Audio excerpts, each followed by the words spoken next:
Welcome to home maker சமையல். நம்ம இன்றைக்கி வந்து காளான் கிரேவி எப்படி பண்ணுறதுன்னு பார்க்கலாமா?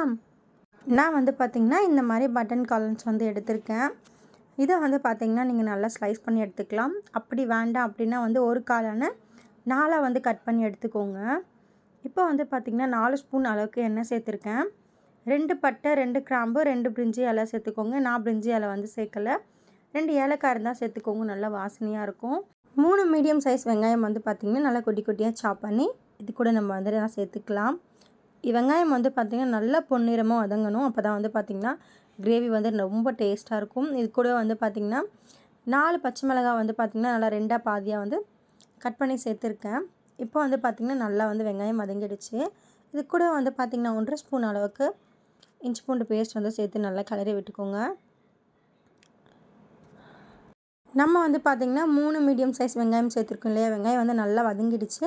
அதனால் வந்து பார்த்திங்கன்னா கம்மியாக இருக்க மாதிரி தெரியுது. அதே மாதிரி வந்து 3 மீடியம் சைஸ் தக்காளி வந்து கட் பண்ணி சேர்த்துக்கோங்க. நல்லா சின்னதாக கட் பண்ணிக்கோங்க. இதுக்கு வந்து பார்த்திங்கன்னா மிக்ஸி ஜாரில் அரைச்சி அந்த மாதிரிலாம் சேர்த்துடாதீங்க. வெங்காயம் அண்ட் தக்காளி வந்து பார்த்திங்கன்னா வதக்கி செய்யும் போது ரொம்ப டேஸ்ட்டாக இருக்கும். இந்த மாதிரி செஞ்சு பாருங்கள். 4 பல் பூண்டு, 1 துண்டு அளவுக்கு இஞ்சியை வந்து பார்த்திங்கன்னா நல்லா பூண்டு தோல் உரிச்சிட்டு தட்டி வந்து இது கூட வந்து சேர்த்துக்கோங்க. நல்லா வாசனையாக சூப்பர் அண்ட் ஃப்ளேவராக இருக்கும். இஞ்சி பூண்டும் 1.5 ஸ்பூன் அளவுக்கு நம்ம சேர்த்துருக்கோம்.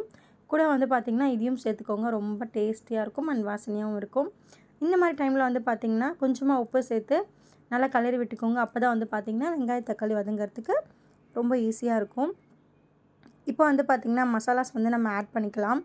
நான் வந்து பார்த்திங்கன்னா ஃபஸ்ட்டு ஒரு 1/2 ஸ்பூன் அளவுக்கு வந்து மஞ்சத்தூள் சேர்த்து நல்லா கிளறி விட்டுக்கோங்க. மஞ்சத்தூள் வாசனை போகிற வரைக்கும் நல்லா கிளறி விட்டுக்கோங்க. மசாலா வந்து பார்த்திங்கன்னா மொத்தமாக வந்து ஒன்றோட ஒன்று சேர்க்காம ஒரு மசாலாவுக்கு வந்து கொஞ்சம் கொஞ்சம் கேப் விட்டு வதக்கிட்டு வந்து மசாலாஸ் வந்து ஆட் பண்ணிக்கோங்க. இப்போ வந்து பார்த்திங்கன்னா 1 ஸ்பூன் அளவுக்கு கார மிளகாத்தூள் வந்து நான் சேர்த்துருக்கேன். தனி மிளகாத்தூள் சொல்லுவாங்க இல்லையா? அது வந்து நான் ஆட் பண்ணியிருக்கேன். காஷ்மீரி சில்லி பவுடர் இருக்குது அப்படின்னா ஓகே, நீங்கள் கண்டிப்பாக அதையும் சேர்த்துக்கோங்க. இப்போ வந்து பார்த்திங்கன்னா நல்லா இந்த மாதிரி வந்து கிளறி விட்டுக்கலாம். இது கூட வந்து பார்த்திங்கன்னா 1 ஸ்பூன் அளவுக்கு தனியாத்தூள் வந்து சேர்த்துக்கலாம். சேர்த்து நல்லா கிளறி விட்டுக்கோங்க. இது கூட வந்து நம்ம நிறையா ஒன்றும் மசாலாஸ் ஆட் பண்ண போகிறதில்ல. மஞ்சத்தூள் சேர்த்துருக்கோம். கூட வந்து பார்த்திங்கன்னா மிளகாத்தூள் 1 ஸ்பூன் தனியாத்தூள் சேர்த்துருக்கேன். இதே மாதிரி வந்து பார்த்திங்கன்னா 1/2 ஸ்பூன் அளவுக்கு கரம் மசாலா பவுடர் வந்து நம்ம சேர்த்துக்கலாம்.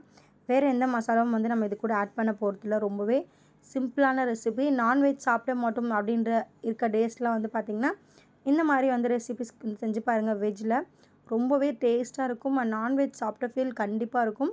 இது வந்து பார்த்திங்கன்னா ஒயிட் ரைஸ், சப்பாத்தி, இட்லி, தோசைன்னு சொல்லி எல்லாத்துக்குமே நீங்கள் சாப்பிடலாம் அண்ட் சைட் டிஷ்ஷாகவும் வச்சுக்கலாம்.